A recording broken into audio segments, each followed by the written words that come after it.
वानर राज का बदला। एक नगर के राजा का नाम चंद्र था। उसके एक पुत्र को बंदरों से खेलने का शौक था, इसलिए राजमहल में बंदरों के एक झुंड को रखा जाता था। बंदरों का सरदार बहुत ही चतुर था। वो सभी बंदरों को नीति शास्त्र पढ़ाया करता था एवं सभी बंदर उसकी आज्ञा का पालन करते थे। राजपूत भी बंदरों के सरदार को बहुत मानता था। राजा के छोटे पुत्र के लिए राजमहल में कई मेयों को पाल रखा था।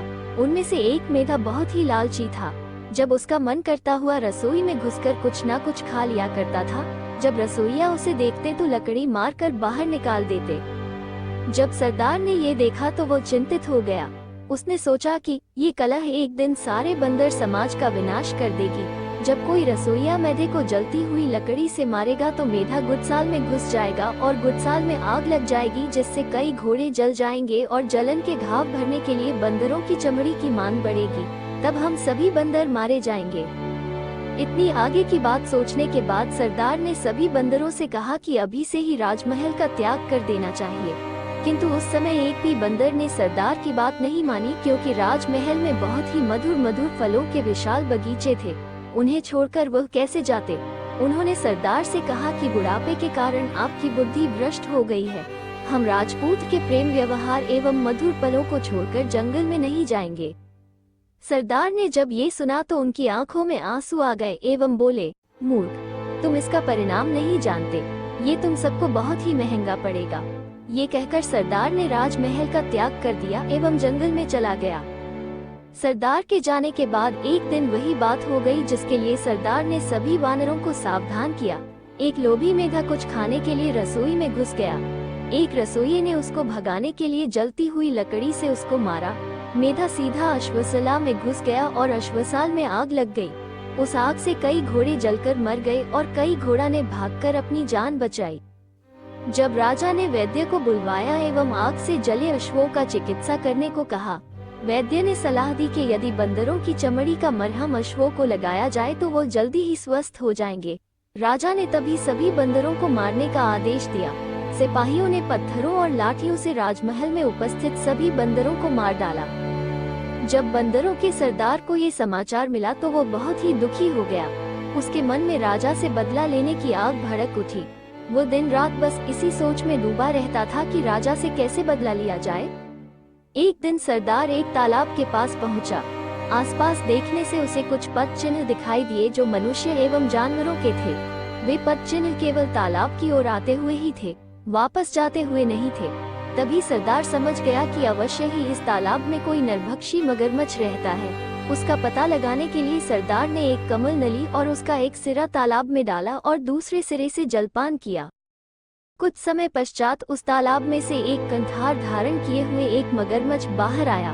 उसने कहा, आज तक कोई भी इस तालाब से पानी पीने के बाद जिंदा वापस नहीं गया।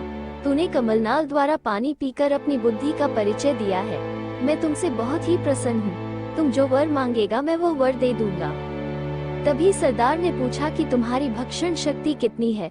मगरमच्छ ने कहा कि जल में तो मैं सैकड़ों पशुओं एवं मनुष्य को खा सकता हूँ, किंतु जल से बाहर एक गीदड़ को भी नहीं खा सकता।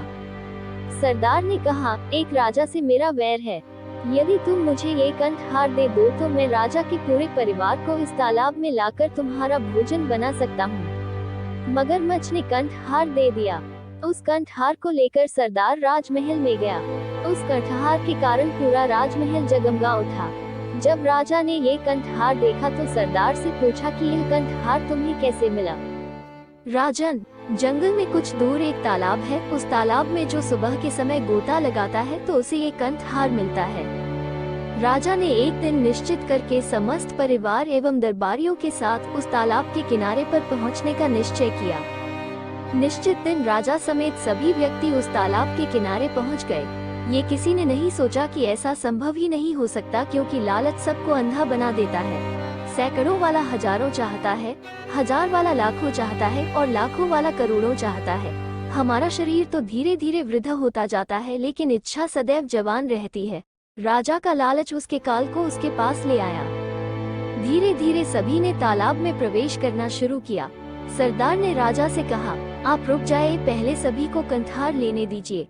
आप मेरे साथ तालाब में प्रवेश कीजिएगा, हम दोनों वहाँ से तालाब में प्रवेश करेंगे जहाँ सबसे ज्यादा कंकहार मिलेंगे। जितने लोग जलाशय में उतरे उनमें से कोई भी जलाशय से बाहर नहीं आया तो राजा को चिंता हुई। राजा ने जब सरदार की ओर देखा तो सरदार जल्दी से पेड़ की ऊंची शाखा पर जा बैठा और बोला, तुमने मेरे वंश का नाश किया और मैंने तुम्हारे वंश का नाश किया। जाओ, अब तुम अपने राजमहल में चले जाओ, मेरा बदला पूरा हुआ। राजा को बहुत ही क्रोध आ रहा था एवं वो क्रोध के मारे पागल हुए जा रहा था, किंतु उसके पास कोई उपाय नहीं था। सरदार ने सामान्य नीति का प्रयोग किया एवं हिंसा का प्रत्युत्तर प्रति हिंसा से दिया। शिक्षा में कभी भी लालच नहीं करना चाहिए। जो जैसा व्यवहार हमारे साथ करता है वैसा ही व्यवहार उसके साथ करना उचित है।